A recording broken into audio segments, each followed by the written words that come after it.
시간 모두 자리에서 일어나셔서 우리의 삶의 이유 되시며 복음의 능력 되신 주님 앞에 임례의 찬양으로 나아가시겠습니다.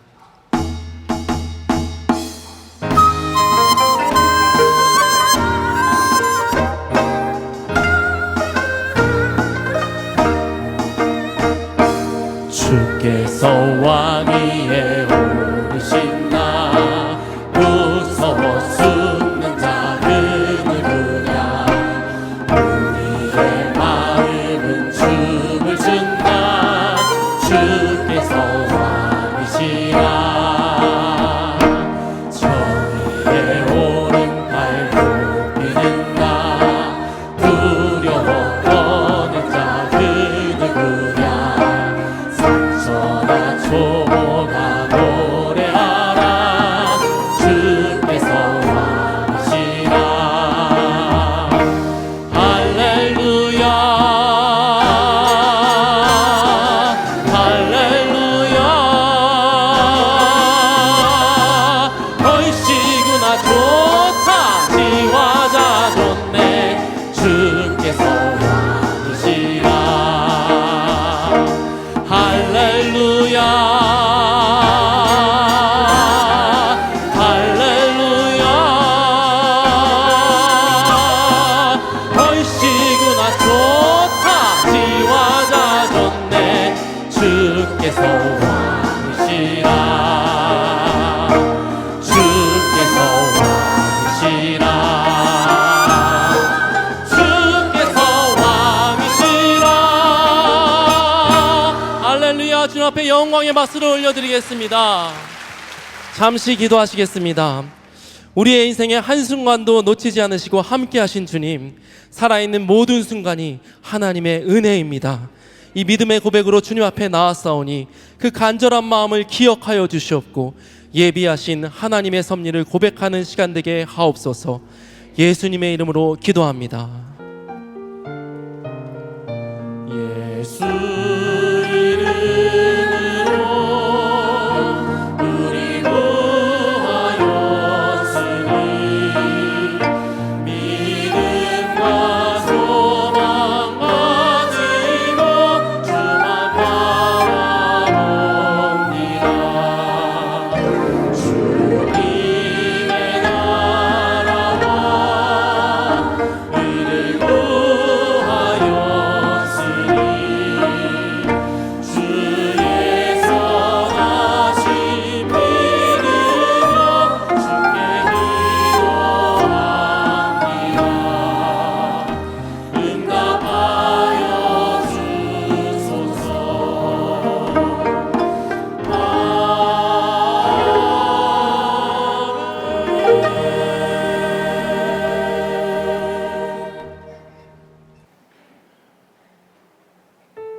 오늘 우리에게 주시는 하나님의 말씀은 마태복음 16장 13절부터 19절입니다.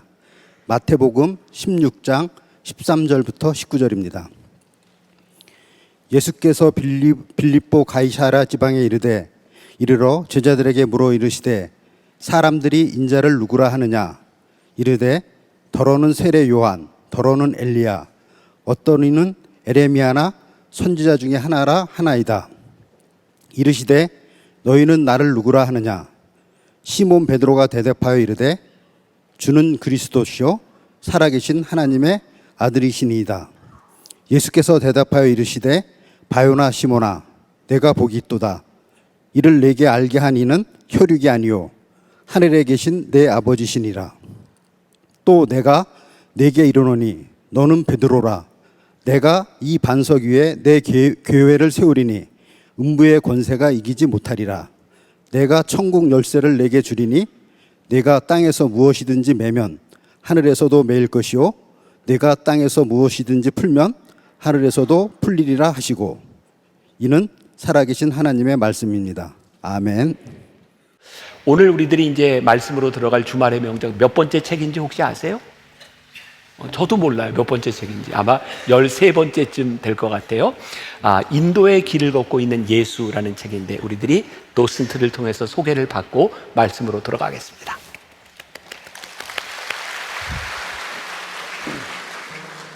(1920년대) 인도 영국 식민 통치의 그늘 속에서 한 미국인 선교사나 현지인들과 함께 수도 공동체인 아슈람에 들어가서 예수 그리스도를 전합니다. 그의 이름은 스탠리 존스, 그리고 그가 남긴 책이 바로 인도의 길을 걷고 있는 예수입니다. 스탠리 존스는 인도에서 깨달았습니다. 많은 인도인들이 예수 그리스도는 사랑하지만 기독교는 거부한다라는 것을요. 그 이유는 간단합니다. 기독교가 서구 문명의 옷을 입고 정복과 인종차별, 제국주의의 이름으로 전파되었기 때문입니다. 그래서 그는 선언합니다. 나는 기독교라는 말을 쓰지 않겠다. 오직 그리스도만 말하겠다. 그리고 그리스도를 인도의 옷을 입고 소개합니다. 그리스도를 따르는 삶을 통해 예수를 증언했습니다. 그것이 오히려 더 강력한 전도였음을 이 책은 보여줍니다. 이 책은 100년 전의 기록이지만 오늘날에도 여전히 기독교가 왜 전해지지 않는가라는 물음에 명확한 답을 줍니다. 그리스도의 영으로 사는 법을 묻는 이들에게 이 책은 여전히 가장 순전한 답입니다. 이제 기대하는 마음으로 말씀 속으로 들어가시겠습니다.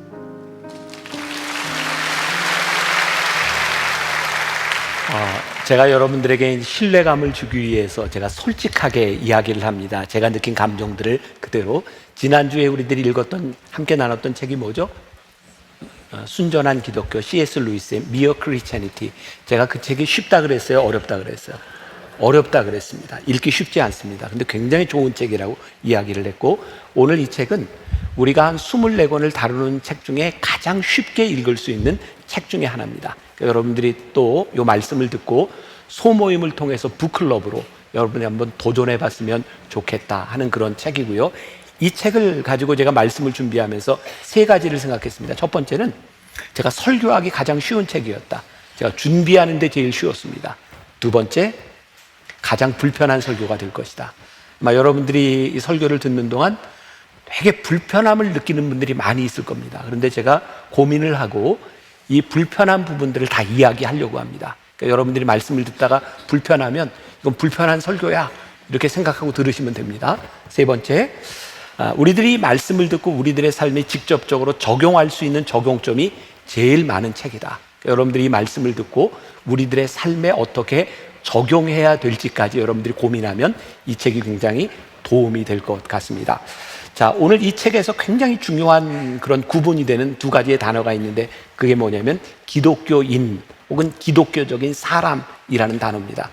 제가 이제 답은 이야기할 텐데 제가 여러분들에게 묻는다면 여러분들이 속으로만 한번 생각해 보세요. 그렇게 생각하고 들으면 좋을 것 같아요. 여러분들은 기독교인으로 살고 싶습니까? 아니면 기독교적인 사람으로 살고 싶습니까? 한번 생각해 보세요. 이제 이 책이 이제 답을 줄 거예요.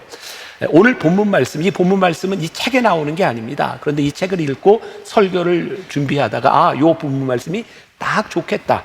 오늘 읽은 마태복음 16장에 예수님께서 가이사랴 빌립보에서, 가이사랴 빌립보는 당시 황제를 기념하여 만든 도시였고요. 거기는 온갖 우상을 숭배하는 그런 도시였습니다. 거기에서 예수님이 제자들에게 묻습니다. 얘들아, 사람들이 나를 누구라 하느냐? 그때 오늘 말씀해 보니까 어떤 사람은 엘리야라고도 하고 어떤 사람은 세례 요한이라고 하기도 하고 어떤 이는 예레미야 선지자 중에 하나라고도 이야기합니다. 예수님이 뭐라고 말씀하세요? 야, 그런 거 다 소용없고 너희는 나를 누구라 하느냐? 그랬더니 베드로가 뭐라고 대답해요? 주는 그리스도시요 살아계신 하나님의 아들입니다. 그리고 예수님은 그 고백 위에 교회를 세우셨어요. 오늘 우리는 부르심을 받은 공동체입니다. 그래서 우리는 그런 이야기를 하죠. 우리는 선택받은 사람들이다. 또 여러분들에게 물어봅시다. 여러분들은 예수를 믿고 오늘 이 자리에서 예배를 드리는 예배 공동체가 된 것이 여러분들의 삶에 선택받은 특권이라는 생각을 하시나요? 우리 크리스찬들은 하나님이 우리를 택해 주셔서 우리는 특권을 받은 사람이야. 레슬리 뉴비긴이라고 하는 유명한 선교 신학자가 이런 이야기를 합니다. 선택은 특권을 이야기하는 것이 아니라 책임을 위한 것입니다.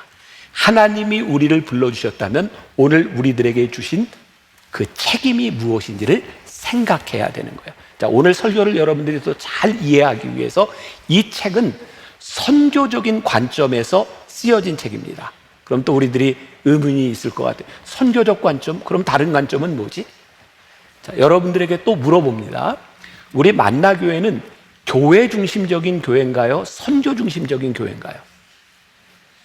야, 이거 대답 안 나오면 절망감인데 진짜. 우리 교회는 어떤 교회인가요? 선교 중심적인 교회입니다. 여러분, 교회 중심적인 교회는 교인들과 교회 시스템을 중심으로 생각을 하는데 선교 중심적인 교회는 이 교회가 하나님 나라를 위하여 무슨 일을 할까를 생각할 때 선교 중심적인 교회가 되는 거죠. 가끔 제가 그런 어떤 도전 혹은 사람들의 비난을 받기도 합니다. 만나교회는 왜 그래요? 사람들이 생각할 때 교회적인 틀을 가지고 생각할 때 만나교회에서 하는 사역이나 예배나 어떤 것들이 잘 이해가 되질 않는 겁니다. 제가 이렇게 대답하죠.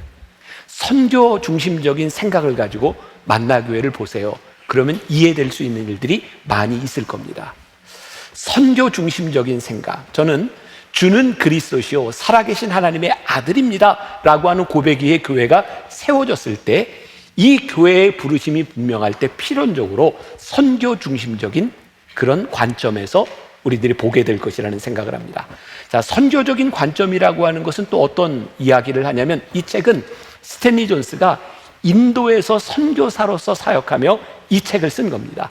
그러니까 인도라고 하는 세팅에서 이 선교사가 어떻게 선교할 것이냐를 고민하고 있다.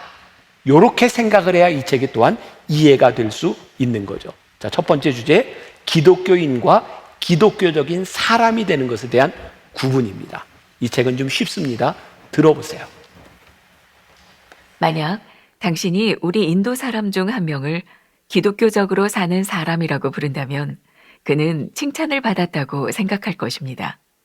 그러나 당신이 그를 기독교인이라고 부른다면 그는 아주 기분 나빠할 것입니다. 그냥 기독교인이라 명명하는 것은 그가 인도인이건 유럽인이건 관계없이 그를 기독교 공동체의 일원으로 보는 것을 의미합니다. 이것은 별 가치가 없습니다. 그러나 그를 기독교적인 사람 혹은 그리스도처럼 사는 사람이라고 부르는 것은 더할 나위 없이 그를 최상으로 칭찬하는 것입니다. 인도인들에게 기독교적인 사람이 된다고 하는 것은 예수 그리스도의 영혼을 가졌다는 것을 의미합니다. 아주 어린 힌두교인 여자아이에게 진정한 그리스도인은 과연 누구냐고 물었을 때 그 아이는 다른 모든 사람과 구별되는 사람이라고 정의했습니다. 이 어린 여자아이는 그리스도인의 진정한 의미를 정확히 알고 있었던 것입니다. 쉽게 이해가 되죠?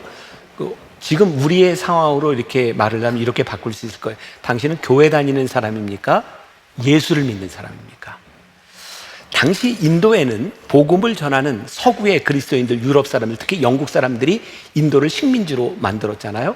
그들은 복음을 전하고 들어와서 복음만 가져온 것이 아니라 인도를 지배하기 위해서 총과 칼을 가지고 들어왔고 그들을 식민지로 삼았습니다. 인도 사람들에게 기독교 공동체라고 하는 것은 그들을 짓밟았던, 그들을 압제했던 사람으로밖에 생각이 되지 않았습니다. 그들을 통해서 전해지는 복음은 전혀 그들의 마음을 열어주지 못했습니다. 그래서 기독교인 하면 그것은 바로 그들의 모습이었고요. 인도 사람들에게 있어서 그리스도, 기독교적인 사람, 그리스도의 영혼을 가진 사람이라고 하는 것은 큰 칭찬이었다는 말이에요. 자, 한번 우리 생각해 봅시다. 제가 미국에서 공부하던 때 제가 다니던 신학교는 굉장히 자유주의적이고 진보적인 학교였어요.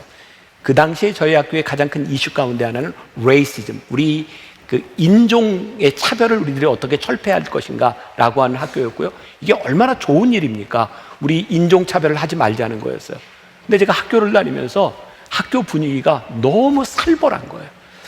점심때가 되면요, 명확하게 흑인들과 아시안들과 백인들이 모여서 밥을 먹는데 절대로 같이 먹지 않습니다.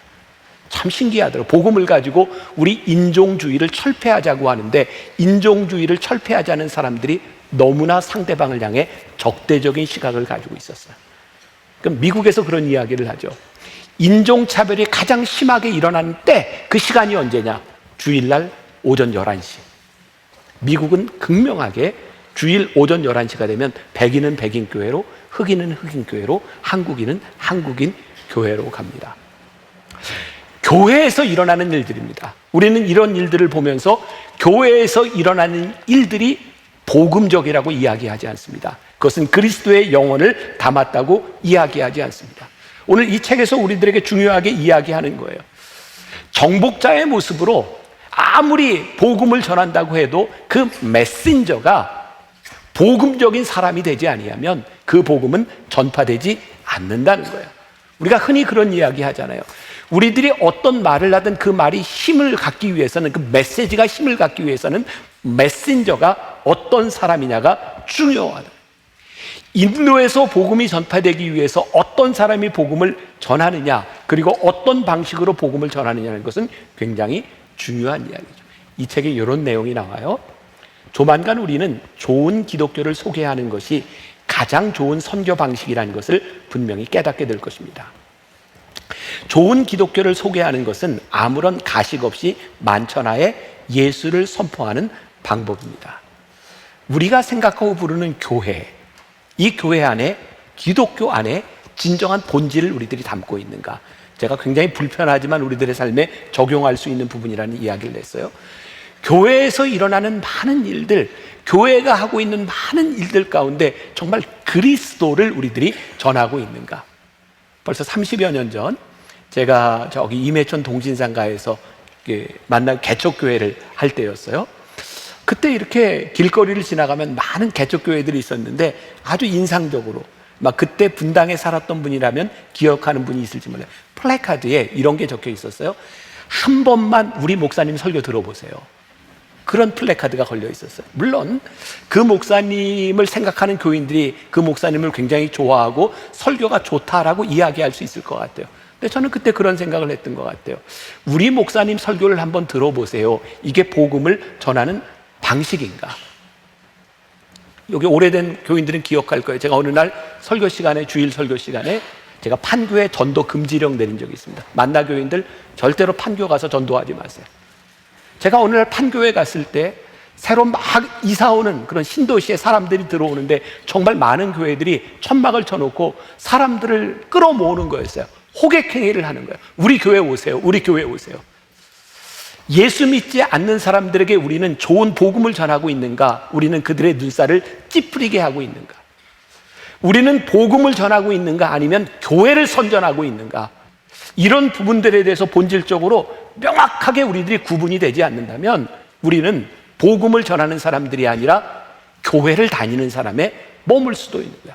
오늘 저를 포함해서 우리들이 불편해야 된다.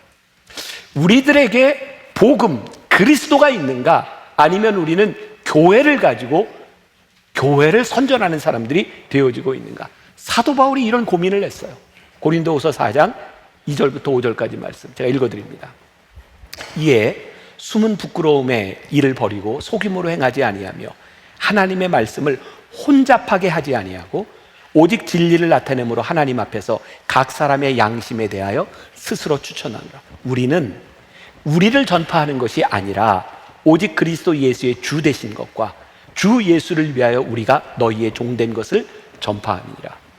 우리는 우리를 전파하는 것이 아니다. 제가 이제 후반부에 가서 조금 더 이야기하겠지만 우리를 드러내는 것이 아니라 우리 안에 그리스도를 우리들이 어떻게 드러내는가? 저는 이런 확신이 있어요. 우리가 진짜 그리스도를 드러내고 진짜 복음을 전한다면 세상은 정말 좋아할 겁니다. 세상이 왜 우리를 향하여 저 교회 것들, 교회 다니는 것들이라고 이야기를 할까? 저는 복음에 대한 거부라고 생각하지 않습니다. 자, 조금 더 읽어봅니다. 들어보세요. 불빛이 반짝이면 자연이 그것을 바라보듯 진리를 향한 양심의 움직임이 자연스럽게 일어나듯 아름다운 것을 보면 자연이 감동하듯 예수가 직접 모든 사람들의 심령을 움직인다고 그는 믿었습니다. 그리스도와 사람들의 심령은 서로에게 자연스레 반응하면서 깊은 삶의 의미를 함께 나누고 상처를 싸매어주기 때문입니다. 복음이 전해진다고 하는 것은요, 복음의 역사가 일어나는 거거든요. 이 책은 조금 논란의 여지가 있습니다. 스탠리 존스가 이런 얘기를 하거든요. 기독교의 복음이 간디를 통해서 전해졌다. 간디는 크리스찬이었나요? 아니었나요? 간디는 힌두교인이었습니다. 근데 그를 통하여 복음이 전해질 수 있었다. 그가 복음의 매개체가 될 수 있었다. 저는 여기 어느 정도 동의합니다. 복음은요, 복음으로서 능력이 있습니다. 하나님의 말씀은 하나님의 말씀으로서 능력이 있습니다. 하나님의 말씀을 전하면 그 말씀 가운데서 역사가 일어나는 겁니다. 근데 중요한 것은 우리들이 이 복음의 빛을 우리들이 보여주고 있는가. 자, 제가 여러분 불편하게 할 수 있다 얘기했어요. 불편하면 어떤 거라고? 당연한 거라고요. 몇 년 전입니다. 서울 시내에서 동성애 퍼레이드가 벌어질 때 어떤 신앙이 깊은 사람이겠죠. 이 동성애를 반대하는 사람이 그 퍼레이드를 벌이는 사람들에게 똥을 퍼붓습니다. 저는 동성애를 찬성하지 않습니다. 그러나 동성애자들을 향해서 똥을 퍼붓는 행동이 저는 그리스도의 빛을 드러낸다고 생각하지 않습니다. 광화문에서 많은 집회들이 있었습니다. 이제 많이 지나갔죠. 태극기 집회. 나는 우리가 어떤 성향을 가지고 어떤 집회를 가든 개인적으로 얼마든지 할 수 있는 일이라고 생각합니다. 그러나 우리들이 가지고 있는 확신 때문에 너무 누군가를 무례하게 할 필요는 없다고 생각해요. 우리들이 가지고 있는 확신으로 인하여 사람들을 불편하게 하는 일들이 일어나지 않았으면 좋겠다. 제가 조금 이따 더 설명을 하게 될 겁니다. 지금 마음이 불편한 분들은 조금 참고 좀 기다리세요. 제가 또 설명을 할 거니까. 예수 그리스도를 전하는 매개체로서 하나님이 간디를 사용할 수 있다, 이렇게 이야기를 하는데 이 책에 이런 내용이 나와요. 어느 마을에 기차가 도착하고 수많은 사람들이 그 기차를 타고 온 간디의 연설을 듣기 위해 역 주변으로 몰려들었습니다. 간디는 연단에 올라가서 신약 성서를 꺼내들고 산상수훈에 대해 읽고 이렇게 그의 연설을 마무리 지었습니다. 이것이 여러분들에게 드리는 저의 연설입니다. 이렇게만 행동하십시오. 이 책에서 또 하나 이야기하는 게 있어요. 이 인도 사람들에게 복음은, 십자가는 정말 전하기 힘든 일이었다는 거예요. 인도 사람들의 사상 가운데 카르마, 업보라는 사상이 있습니다. 인도 사람들은 이렇게 신분 계층이 이렇게 나눠져 있죠. 이게 브라만부터 시작해서 불가촉 천민까지. 그 사람들은 그렇게 신분이 나뉘어져 있는 것을 별로 이상하게 생각하지 않습니다. 왜? 업보니까. 내가 브라만으로 살아가면 내가 전생에 내가 제대로 살았기 때문에 난 브라만으로 태어난 거야. 불가촉 천민으로 태어난 것은 내 업보야, 이렇게 생각하는 사람들이니까 그들에게 십자가는 이해가 되지 않는 겁니다. 근데 간디가요, 그 나라와 그 민족을 위하여 십자가를 지는 삶을 살죠. 왜? 그가 고난을 자초합니다. 인도 사람들에게 이 복음, 이 십자가라고 하는 것이 들어가게 된 이유 가운데 하나는 간디를 통해서 그 십자가가 전달되었다는 거예요. 다시 이야기합니다. 그가 크리스찬이었는가 아니었는가는 모르겠어요. 그것은 논란의 여지가 있지만 그를 통하여 복음이 전해질 수 있다. 제가 선교학을 공부할 때 이런 일이 있었어요. 한국의 어떤 목사님인데 굉장히 좀 이제 진보적인 교회에 목회를 하는 분이었어요. 그분은 신유의 역사를 믿지 않는 분이에요. 그러니까 목사가 왜 이렇게 환자들을 위해서 기도해야 돼? 그런 거 믿지 않는 분이었어요. 근데 그분이 교인들과 함께 선교지에 이제 선교를 가게 됐습니다. 인도네시아의 오지. 이 목사님이 가면서 교인들에게 절대로 나한테 기도하라고 하지 마라. 환자들을 위해서 그런 거 하지 마라. 그리고 갔는데 인도네시아의 그 오지에 한국에서 목사님이 왔다는 이야기를 듣고, 거기는 목사님들이 없으니까 사람들이 막 몰려왔는데 세례를 달라 그러기도 하고, 그리고 막 환자들이 와서 머리를 들밀고 기도해 달라 그러는 거야. 목사님은 나는 이런 거 안 한다. 근데 교인들이 설득을 한 거죠. 그래도 이렇게 찾아왔는데 좀 해보시라. 그래서 목사님이 기도를 했는데 환자가 낫는 거예요. 그리고 막 사람들이 찾아오는 거예요. 그때 목사님이 그런 고백을 한 거예요. 나는 믿지 않는데 하나님은 역사하신다고. 내 믿음이 아니라 그들의 믿음을 통하여 하나님께서 역사하신다고. 여러분, 우리가 복음의 능력을 믿는다면 우리들이 전하는 것은 순수한 복음이면 된다. 이 복음의 역사가 일어날 수 있는 것을 우리들이 믿을 때에 우리가 구원을 받는 것은 기독교를 믿기 때문이 아니라 예수 그리스도를 믿기 때문에 구원을 받는다고 하는 것을 우리들이 분명히 알아야 돼요. 이렇게 말을 또 바꿀 수 있어요. 여러분들은 교회를 다녀서 구원을 받아요? 예수님을 믿어서 구원을 받아요? 예수님을 믿어서 우리들이 구원을 받아요. 그런데 우리들이 이걸 혼동하는 거예요. 마치 교회를 다니면 예수를 믿는 것처럼. 제 말이 좀 이상한가요? 우리 교회를 다니면서 전혀 비신앙적인 일을 할 때가 우리들에게 얼마나 많은지 몰라요. 그래서 우리들이 물어야 되는 거예요. 우리들이 진짜 예수를 믿고 있는가? 우리 교회는 예수를 믿습니다라고 고백할 수 있는가? 자, 요 이야기를 하나 들으면서 제가 좀 적용을 하려고 합니다. 또 하나 글을 들어봅시다. 인도인들이 그들의 교회를 세우고자 할 때 그들은 서구 교회의 경험을 그대로 적용할 수도 있고 그렇지 않을 수도 있습니다. 그것은 오로지 인도인의 생각에 달려 있습니다. 그래서 우리는 인도인들에게 이렇게 말할 수 있어야 합니다. 당신의 목적을 달성하기 위해 필요한 것은 다 배우시기 바랍니다. 그러나 당신들의 교회가 복제품이 되지 않고 여러분 자신을 위한 교회가 될 수 있도록 자신의 재능으로 예수를 창의적으로 표현하십시오. 이 말도 별로 어렵지 않아요. 제가 좀 내려갈 때는 제가 중요한 얘기를 하기 위해서요. 자, 이게 선교지에서 그런 논쟁들이 있었습니다.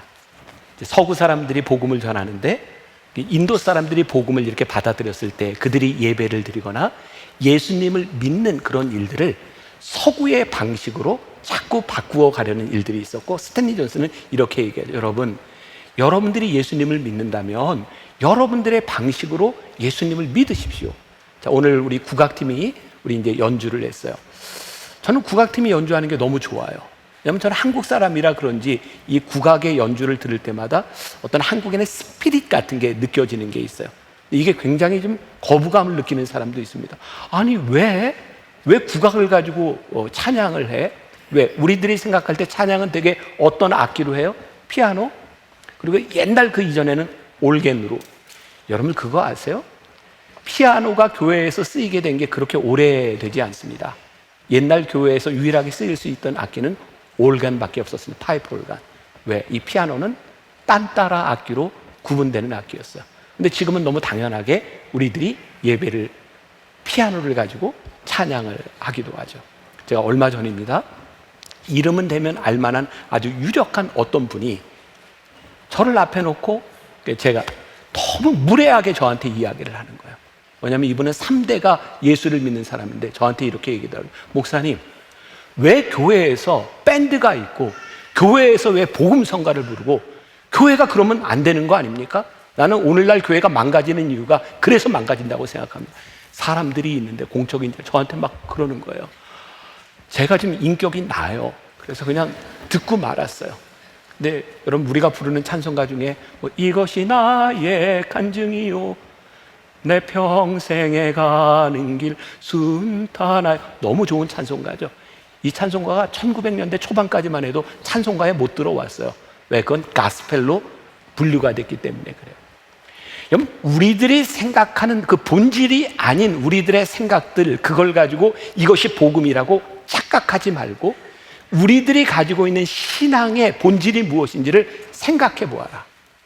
자, 제가 이제 불편한 이야기를 좀 합니다. 요즘 모든 나라 지도자들이 굉장히 과격해집니다. 트럼프, 뭐 윤석열 대통령, 뭐 이재명 대통령, 뭐 이제 사람들. 근데 우리 교회가 참 힘들었던 것 중에 하나는, 저도 이제 그런 공격을 많이 받은 거예요. 목사님, 왜 교회, 이 나라가 이렇게 어려운 때 교회와 목사님들이 왜 이쪽에 서지 않는 겁니까? 라는 이야기를 해요. 저는요, 여러분들이 어떤 성향을 가지고 있든, 제가 오늘 좀 커밍아웃을 좀 할까요? 무서우세요? 저는 조금 보수적인 성향을 가지고 있습니다. 저는 보수적인 성향을 가지고 있는 사람이에요. 그런데 보수 쪽에 우리들이 흔히 이야기하는, 우리나라는 이렇게 두 개 진영으로 나눠지죠. 국민의힘 또 혹은 이렇게 더불어민주당. 보수에서 이야기하는 그 생각들이 우리와 맞을 수 있어요. 그럼 우리는 얼마든지 거길 지지할 수 있고, 진보적인 성향에서 이야기하는 것이 내 성향에 맞으면 우리들이 얼마든지 지지할 수 있습니다. 그런데 그게 복음은 아닙니다. 근데 마치 그것을 우리들이 복음과 동일시하면 우리들에게 정말 편협한 모습들이 나타나게 되는 거예요. 저는 여러분들이 개인적으로 어떤 쪽을 지지하든 관계없습니다. 그러나 교회가 누구를 지지하십시오라고 이야기를 한다면 그건 굉장히 잘못되는 일이에요. 누군가 대통령이 어떤 교회 가서 예배를 드릴 때 그가 정치적으로 표를 얻기 위해서 그 예배를 드릴지라도, 하나님 그 예배 가운데 성령님 역사하여 주셔서 그의 마음을 바꿔주시고 그리스도인이 되게 하여 주옵소서. 오늘 우리들이 분명히 알아야 되는 것이 있어요. 교회는 어떤 사람의 편에 서는 것이 아니라 우리들이 어떻게 복음 위에 서느냐에 대한 문제이고, 교회가 따라야 되는 것은, 교회가 선포해야 되는 것은 복음이고 그리스도 예수를 우리들이 어떻게 전해야 될 것에 대한 그런 문제입니다. 제가 9시 50분 예배를 마치고도 이 얘기하고 공격을 또 많이 받았어요. 뭐 별 얘기 다 해요. 근데 저는 제가 고민하다 이런 얘기입니다. 하나님, 어떻게 교회가, 우리 교회가, 한국 교회가 어떻게 가야 될지 이거 분명히 알아야 되지 않겠습니까? 우리가 어떤 이데올로기, 내 생각에 이렇게 따라가는 것이 아니라 교회는 복음 위에 서게 하여 주옵시고, 그리고 저는 여러분들이, 저는 커밍아웃해서 좀 보수적인 사람이다. 여러분들이 보수적이든 진보적이든 우리들이 예수의 이름 앞에서 함께 예배 드릴 수 있는 게 이게 기적이잖아요. 교회만이 할 수 있는 일이고, 그리고 내가 생각이 다른 것 때문에 다른 사람들을 자꾸 틀렸다고 이야기하지 말아라. 우리가 믿는 것이 무엇인가? 자, 이 책에서 또 이런 이야기를, 굉장히 중요한 이야기예요. 우리가 무엇을 믿느냐라고 묻는다면 우리는 여러 가지 답이 가능합니다. 그러나 누구를 믿느냐고 묻는다면 우리들에게 답은 딱 한 가지입니다. 예수 그리스도. 교회가 물어야 될 질문은 우리들이 누구를 믿느냐는 거예요. 무엇을 믿는가? 어떤 방식으로 믿는가? 가장 첨예하게 또 이렇게 갈라지는 것 중에 하나가 세례 방식이잖아요. 어떤 교단에서는 이렇게 침례를 줘요. 그래서 물속에 들어갔다 나오는 것. 우리 교단에서는 성부와 성자와 성령의 이름으로 세례를 줘요.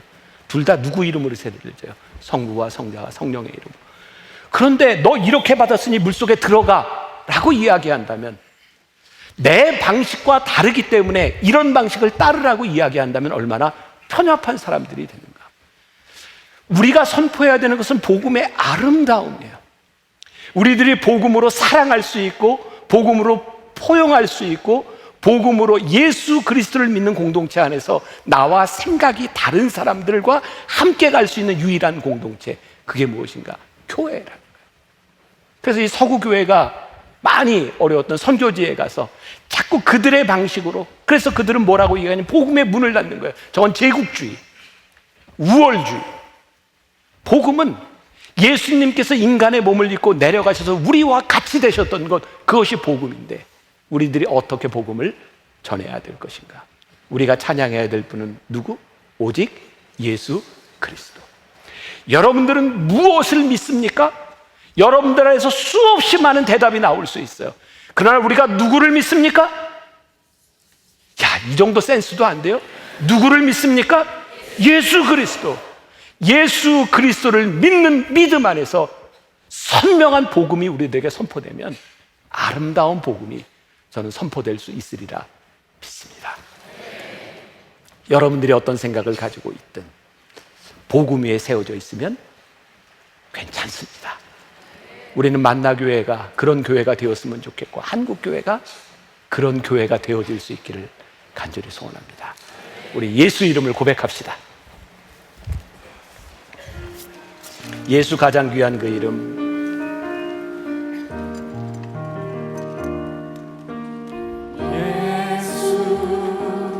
가장 귀한 그 이름 예수 언제나 기도드리사 오 예수 나의 손 잡아주시는 가장 귀한 그 이름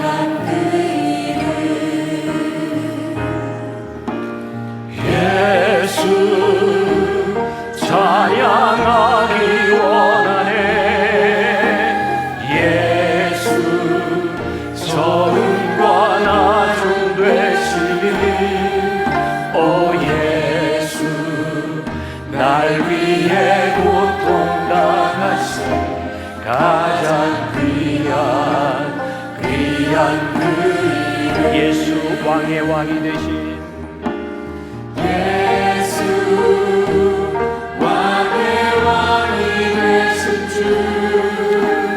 예수 당신의 끝없는 사랑 오 예수 목소리 높여 찬양해 가장 귀한 그 우리 다시 한번 예수 우리가 믿는 것 분명히 선포할 수 있기를, 우리의 신앙의 가장 본질적인 것 선포할 수 있기를. 언제나 기도드리사 오 예수 나의 손 잡아주시는 가장 귀한 그 예수. 예수 찬양하기 원하네. 예수 처음과 나중 되신 오 예수 날 위해 고통당하신 가장 귀한 그 예수 왕의 왕이 예수 왕의 왕이 되신 주 예수 당신의 끝없는 사랑 오 예수 목소리 높여 찬양해 가장 귀한 그 가장 귀한 그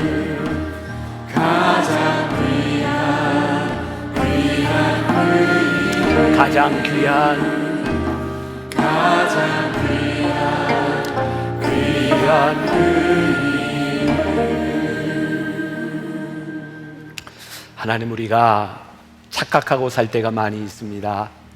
교회를 다니면 우리들이 그리스도인인 것처럼, 우리의 생각이 진리인 것처럼 착각할 때가 많이 있습니다.